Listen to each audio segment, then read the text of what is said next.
I got married recently and we had these beautiful flower arrangements made by one of my wife's friends, and I wanted to get some nice photos of them before they fell to pieces.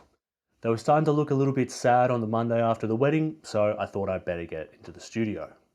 I got to work by picking up some MDF and some paint for the set. I went with this beautiful deep red colour, which I thought would act as a good complement to the green in the stems and also make the flowers really pop. I went with 6mm MDF, you don't want to go too thin or it warps, and I got some sample pots of paint which you can normally pick up for a lot cheaper than the bigger tins. While the paint was drying, I started to test out some lighting. I went with a big 4-foot softbox overhead. The flowers were packed pretty dense, so I wanted something that would surround them with light and fill in some of those shadows. I ended up putting a grid on this as well, just to stop a little bit of light from spilling onto the backdrop. I set up a fill light from the left-hand side of the frame using a 5-foot strip box going into a sheet of one-stop Savage Translume.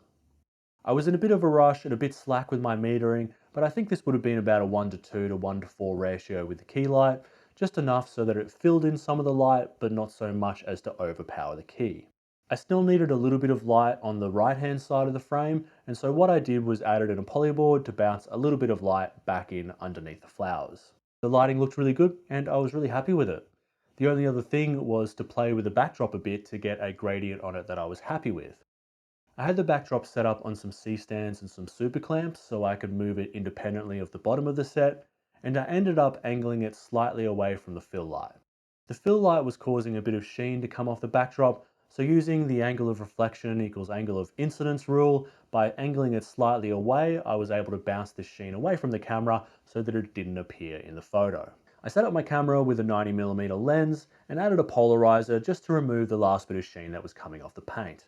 The photos weren't bad out of camera, but I did do a little bit of editing in Lightroom and Photoshop, just a few things like cleaning up the background and vase and a smidge of dodging and burning. If you want to see a video of me editing the flowers, let me know, but for now I'll keep this one short. And I'm really happy with how this image has turned out.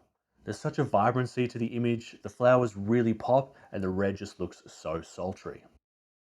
It's going to make a great print. I can't wait to print this off and hang it on my wall. And I'm really glad I took this photo because the day afterwards, the flowers just completely disintegrated. So that's it. That's how I photograph my wedding flowers. I'm going to be uploading videos regularly over the next few months, so if you want to see more content, stick around. Otherwise, have a good one.